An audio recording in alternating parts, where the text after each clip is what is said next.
Jadi perlu dipahami bahwa dalam pra-peradilan ini yang kami uji adalah memvalidasi apakah penyidik mempunyai bukti yang cukup atau dua permulaan alat bukti atau minimal dua alat bukti yang sah berdasarkan putusan Mahkamah Konstitusi nomor 21 garing PUU garing Romawi 7 garing 2014 bahwa dalam menetapkan seseorang menjadi tersangka itu penyidik harus memiliki minimal dua alat bukti yang sah dan berkualitas ya. Jadi kami menengarai dalam permohonan pra-peradilan yang kami sampaikan itu bahwa Polda Metro Jaya tidak mempunyai cukup bukti yang kuat untuk menetapkan Mas Roy dengan menggunakan pasal berat, yaitu pasal 32 yang ancamannya ada 8 tahun penjara, hanya karena berdasarkan analisa Mas Roy bahwa ijazah Pak Joko Widodo yang diunggah oleh Dian Sandi, dan itu adalah data elektronik milik Dian Sandi, bukan milik Pak Jokowi. Ya, bahwa informasi di dalamnya adalah informasi tentang ijazah Pak Jokowi, betul. Tetapi sebetulnya secara kepemilikan atau owner daripada data digital tersebut, itu adalah milik Dian Sandi.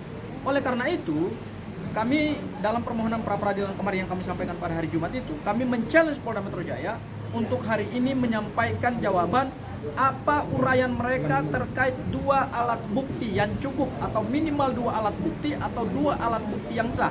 Apakah mereka punya saksi yang melihat, mengalami dan mendengar langsung adanya suatu peristiwa pidana bahwa Mas Roy melakukan manipulasi terhadap data elektronik, melakukan menambahkan, mengurangi atau mentransmisikan ya, kemudian juga memanipulasi data elektronik tersebut sehingga data elektronik tersebut tidak bisa lagi diakses.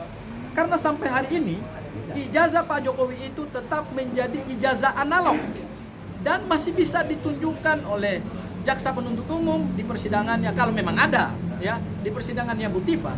Dan sampai hari ini juga ijazah digital atau informasi digital atau data elektronik yang diunggah oleh Dian Sandi sampai hari ini tidak mengalami kerusakan, tidak mengalami perubahan ya, masih bisa diakses di akun X-nya Dian Sandi, masih ada. Coba teman-teman buka akun X-nya Dian Sandi pada tanggal 1 April 2025 kalau tidak salah Mas ya, itu Dian Sandi mengunggah itu dan sampai hari ini datanya masih ada.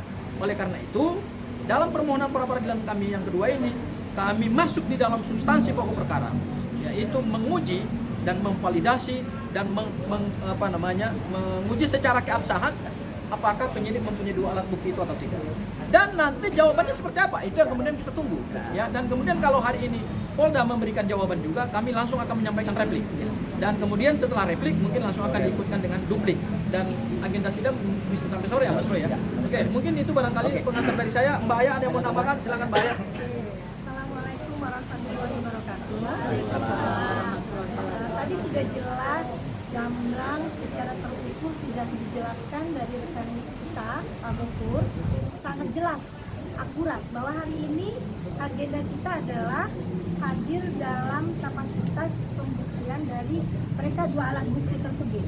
Kalau mereka bisa memberikan dua alat bukti tersebut, berarti kita langsung masuk pada agenda selanjutnya. Untuk itu teman-teman tunggu kita, ya ikuti kita dan telusuri apa-apa yang menjadi jejak digital dari Dian Sandi sehingga akurasi datanya menjadi jelas. Saya rasa pikir itu dulu. Oke, baik. Ya, saya tambahkan. Jadi, Assalamualaikum warahmatullahi wabarakatuh. Waalaikumsalam. Ya, terima kasih. Tadi sudah ada penjelasan dari Mas Gafur Sangaji dan juga dari Mbak Suraya.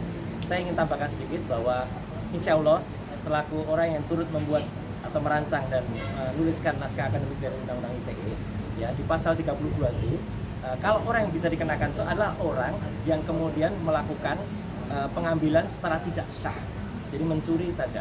Dian Sandi dengan kesadarannya sendiri, dia memposting itu kepada publik, kepada khalayak publik, sehingga semua orang bisa melihat. Bahkan hari ini sudah jutaan orang, ada sekitar 8 atau 9 juta yang melihat itu dan bahkan mendownloadnya. Jadi dia sendiri yang menaruh itu ke tempat publik, bukan harus ada yang mencuri, dan sampai sekarang datanya masih ada. Itu yang paling penting saya tambahkan. Nah, ini hal penting yang kedua, ya, menjawab beberapa pertanyaan penting banget. Menjawab beberapa pertanyaan, saya menyatakan benar ada surat yang saya tuliskan pada hari Sabtu tanggal 11 Juli yang lalu.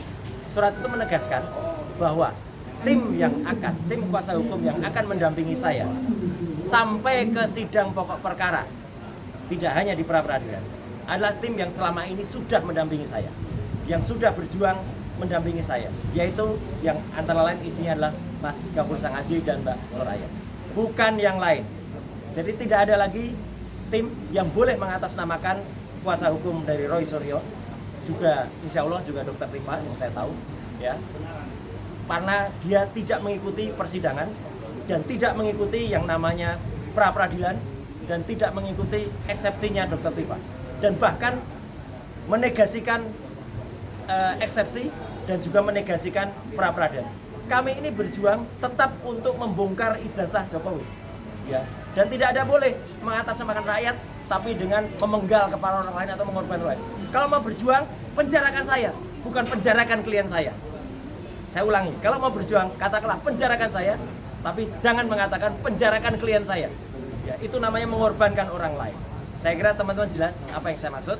Jadi per tanggal 11 Juli yang lalu, ya, saya sudah menandatangani surat untuk menghentikan kuasa khusus saya kepada tim yang lain. Saya kira jelas ya apa yang saya maksud, dan terutama untuk pihak mainstream, pihak TV, tidak boleh lagi ada orang yang mengatakan itu. Sebenarnya kesalahannya hanya terjadi pada oknum. Kasihan sahabat-sahabat saya pada tim itu, ya. Jadi untuk sahabat-sahabat saya pada tim itu yang masih ingin berjuang, silahkan.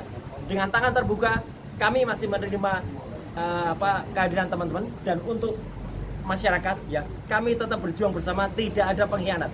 Yang pengkhianat adalah justru yang mengatasnamakan rakyat, tapi dia tidak berjuang atas nama rakyat. Dia berjuang untuk kepentingannya dia sendiri.